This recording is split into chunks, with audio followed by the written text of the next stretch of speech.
ఉచిత IVF IUI consultation, ఉచిత ultrasound scan. 49 అంటే సంతానం, 49 అంటే సంతోషం. కాంగ్రెస్లోకి నేతల వలస. బహుశా ఈనాడు ఇట్లాంటి చాలా తక్కువ సందర్భాల్లో ఇయర్ ప్యానల్ ఇట్లాంటి వార్తలు ఇస్తుంటుంది. అంటే చాలా ప్రయారిటీ ఇచ్చింది వార్తకి ఈనాడు పత్రిక. సీఎం రేవంత్ను కలిసిన రంగారెడ్డి జెడ్పీ చైర్పర్సన్ అనితారెడ్డి 27న ప్రియాంక సభలో పార్టీలోకి. నేడు అస్తంగూటికి GHMC డిప్యూటీ మేయర్ శ్రీలత.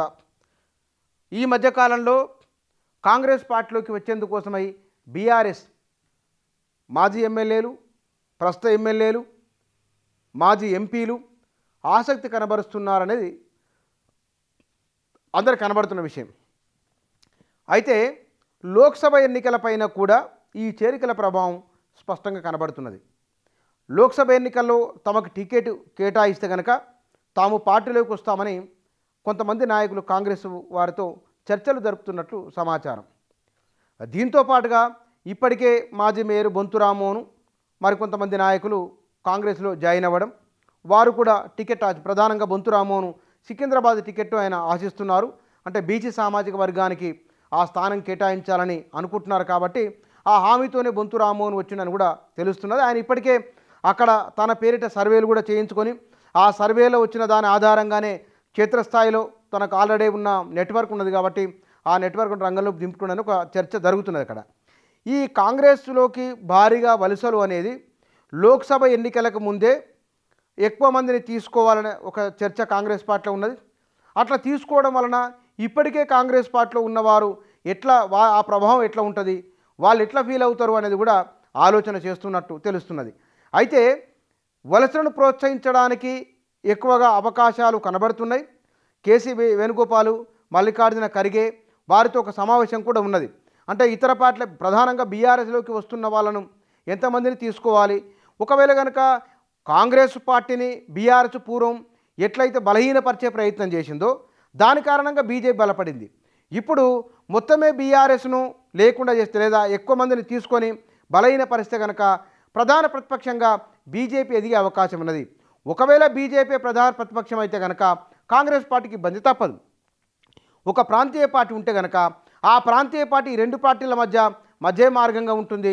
స్థానిక సమస్యల పట్ల ఈ తెలంగాణ నేటివిటీకి సంబంధించిన అంశాల పట్ల ఒక పార్టీ ఉండాలి, అది ఆ ప్రజల మనోభావాలను ప్రతిబింబించే విధంగా ఉండాలనే ఒక అభిప్రాయం కూడా తెలంగాణ సమాజంలో ఉన్నది. దానికి తోడు రాజకీయంగా కూడా ఏదో ఒక పక్షం బలంగా ఉండాలి. రెండు పక్షాలు విపక్షంలో ఉంటేనే చెక్స్ అండ్ బ్యాలెన్స్ లాగా ఉంటుంది తప్ప మొత్తమే ఒక పక్షాన్ని నిర్వీర్యం చేయడం వలన రాజకీయంగా ఇబ్బందులు ఉంటాయనే ఒక భావన కూడా కాంగ్రెస్ శ్రేణుల్లో ఉన్నది. కాబట్టి ఇప్పటికీ వచ్చిన నాయకులు బహుశా ఒక ప్రచారం కూడా ఉన్నది.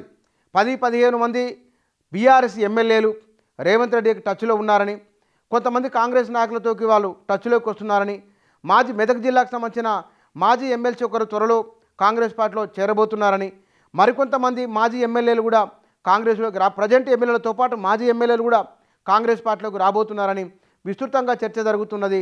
బహుశా లోక్సభ ఎన్నికలు నాటికి షెడ్యూల్ వచ్చే నాటికే మరింత మంది కాంగ్రెస్లోకి వచ్చే సూచనలు కనబడుతున్నాయి.